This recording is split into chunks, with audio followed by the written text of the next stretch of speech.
Alright, so 2022 Model Y long range, currently on H&R Lowering Springs. And in the trunk, we have the stock springs in the H&R box. And in this FedEx box, I think it is, we have the Eibach Pro-Lift springs. And I've been Googling, I've been looking around on YouTube, haven't seen a single person install the Eibach Pro-Lift springs. I've seen no pictures, no clips.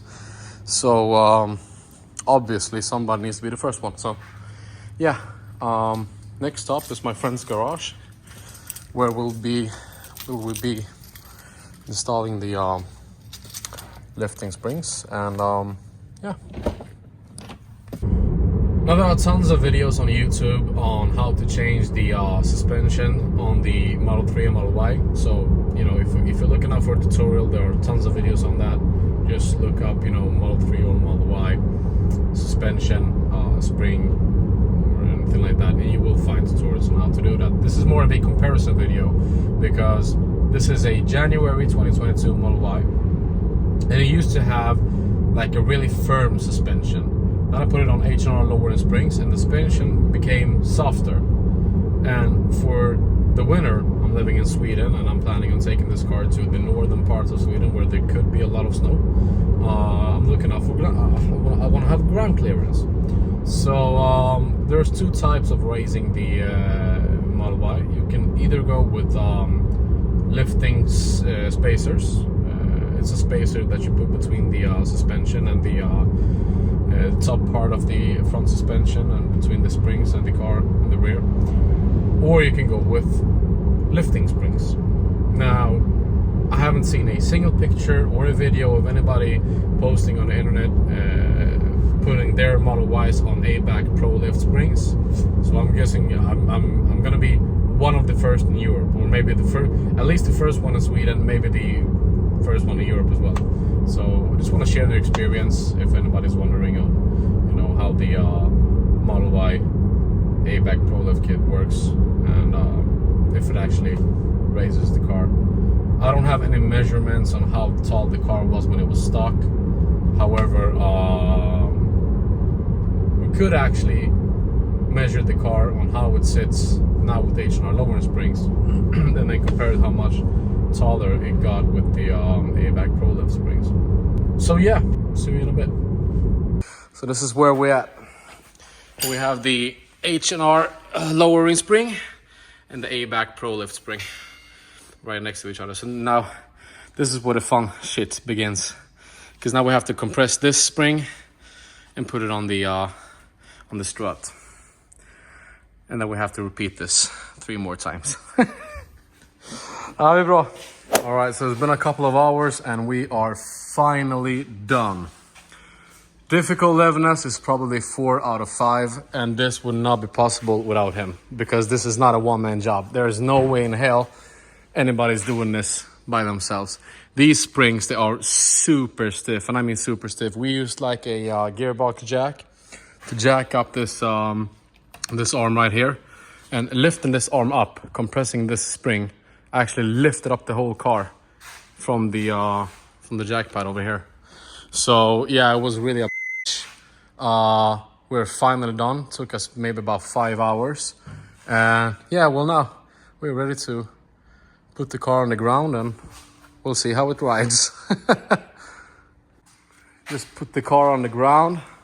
Now the suspension still hasn't settled, so there's a couple of centimeters it will still drop. But I mean, holy fuck. Obviously, I won't ride these wheels in the winter. I have much bigger wheels for the winter time. But I think I might swap to thicker tires during the summer. These are 255 40/20, and I think I'll switch to maybe, I don't know, 265 45. I think. Then I get the same diameter, wheel diameter, as the 245 60 18s. But holy shit, she is tall. She is fucking tall. All right, let's wait for the suspension to settle. I've been driving now for about 15 minutes, and how does it feel so far? The Eibach Pro-Lift springs, I wouldn't say they are super soft. They are softer than the stock long-range springs, but they're not super soft. It's better, but still, if you've driven the made in German Model Y, the new Model Y Performance, that car has much softer ride.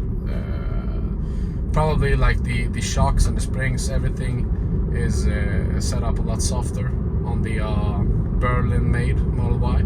However, these springs, if you don't want to lower your car but you still want to have a softer ride, and like I said, you really want that ride height, I would approve these Eibach Pro-Lift springs, because they are softer than the soft springs.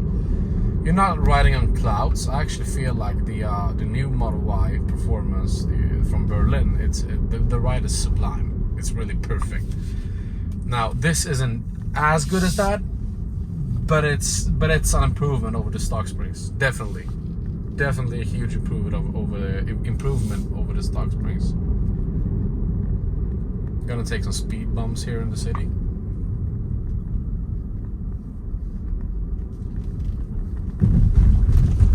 Wow. To be able to just, keep up the speed going over speed bumps. Like, having a lowered car, yeah, of course, it looks really cool. It looks really good. But, the only ones enjoying it are actually people looking at it. Because driving a lowered car, I mean, if you're not going on a racetrack, it really sucks. I've been driving this car lowered for, I don't know, 6 months or something like that. And going in and out of parking garages and taking speed bumps, it's really a mess. You need to take speed bumps like at an angle to not scrape. Going in and out of my garage is really a mess. I need to lay out boards just to cross the sidewalk down to the garage where I parked this car. So yeah, I've been missing this. Anyways, the ride will improve a whole lot as soon as I get the winter rims, the 245/60s R18s, and I still need to measure this car, the ride height of this car compared to a stock long range, to get a picture if these springs really make as big of a difference as Eibach says. It's supposed to lift the car by 1.7 inches. I'm not sure about that, but we'll see. Maybe it does, maybe it doesn't, I don't know. But fair enough, the car is a lot higher. It is, definitely. So yeah.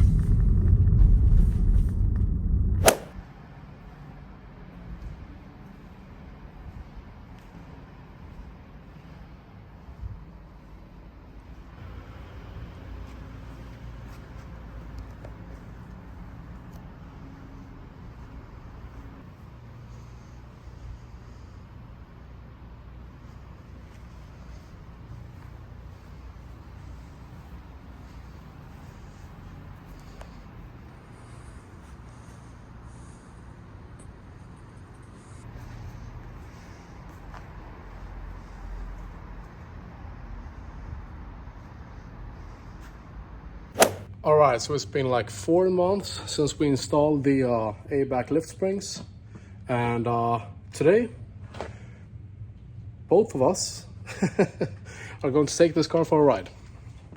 So 4 months ago, me and my friend, we spent a couple of hours in the garage and we swapped out the H&R Lowering Springs for the Eibach Pro-Lift springs. Yeah, so it's currently winter in Sweden, so the car is super dirty.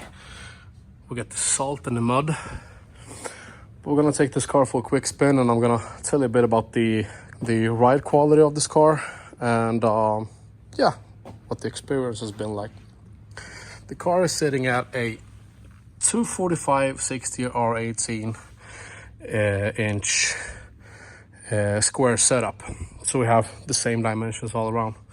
And the rear, the wheels are 18 by 8.5 inches. We have 20 millimeter spacers, and in the front we have 15 millimeter spacers. The tires do rub in the wheel well. They rub here in the back. When you turn the steering wheel three quarters, it rubs in the rear here. But without the spacers, it doesn't rub at all. And I do run the spacers because I like that flush look. I don't like the wheels being tucked in the wheel well. So yeah, let's go for a ride. So like I said, we don't have any rubbing at all, except for when we turn the steering wheel at 3/4 of a turn. So like this is dead center, and here we get some rubbing. It's only noticeable when the tires are wet. Then you get like a squeaky sound from the wheel well. But other than that, yeah, there is a fix for that. Eibach Tesla, he sent me a video of how you can grind down a piece of metal in the wheel well behind the plastic wheel well, and that gives you like a bit more of wheel well space. And I've been considering that. However, I don't want to get that deep into modifying this car. So the ride quality, I would say the ride quality over the Model Y long range stock springs has improved. Still isn't as good as the updated springs and suspension setup that the newer cars have. I know that like the cars manufactured in Gigafactory Berlin, I've test driven one of those Model Y performances, and they have like wonderful ride quality. They're super soft.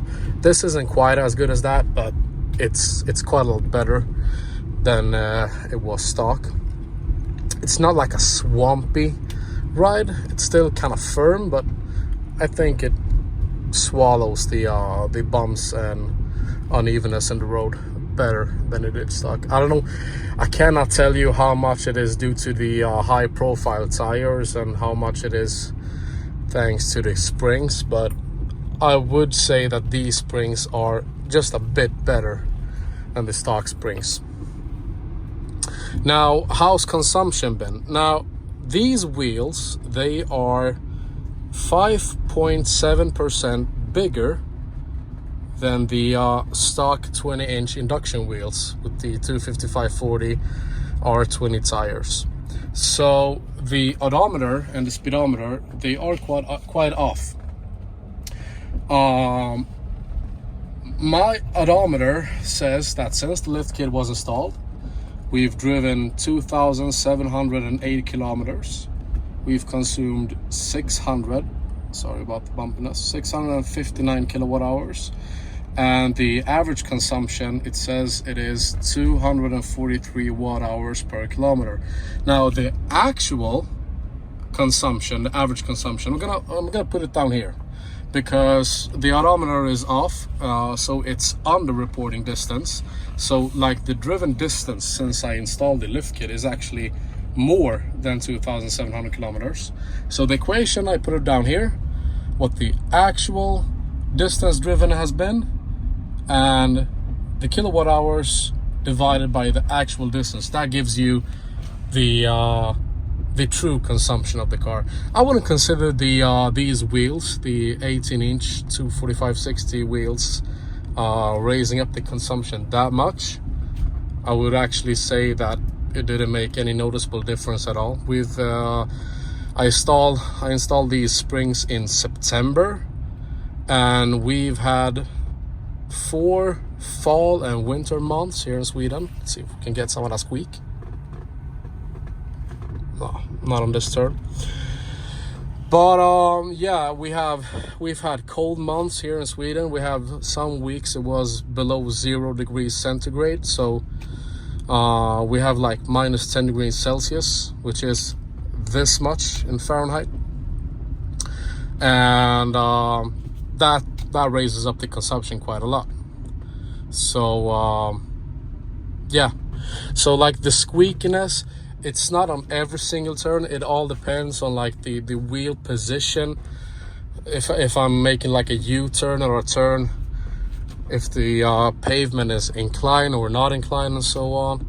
But sometimes you do get some of that squeak. I've been watching out the wheel well so it doesn't like cut a hole, like tear a hole through the plastic wheel well.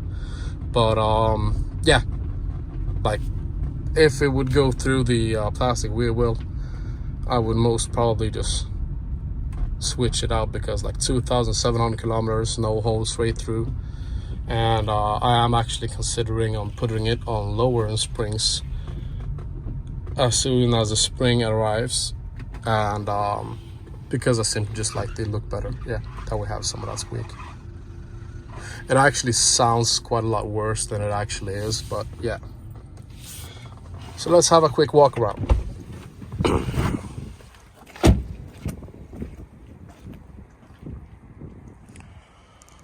So this is how the car sits. These are some sort of made in China side skirts with the made in China front lip. I've been considering taking the lip off during winter time, but I just don't like the Model Y, the stock appearance of the front without the lip, because I think it looks too much of a fish or a frog from the front. So I like the front lip to, now it looks like a fish or a frog with a beard instead. So yeah.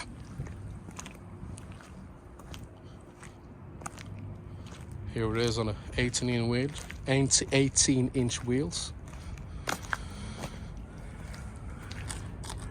These are 5-spoke IMAS. I think it's IM14.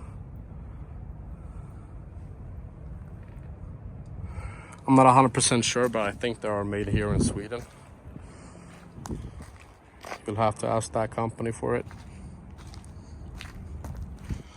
We have a replica performance spoiler, which will be swapped out by the end of February, beginning of March. Here it is. I'm gonna put up a picture of how this car looks right next to a stock Model Y long range. But it did lift the car up by quite a bit. The lift kit is 3 centimeters higher, and also the wheels, like the diameter of the wheels, I think it is like 5 centimeters bigger or something like that. So like the total lift is about 5 centimeters, around those numbers. But yeah.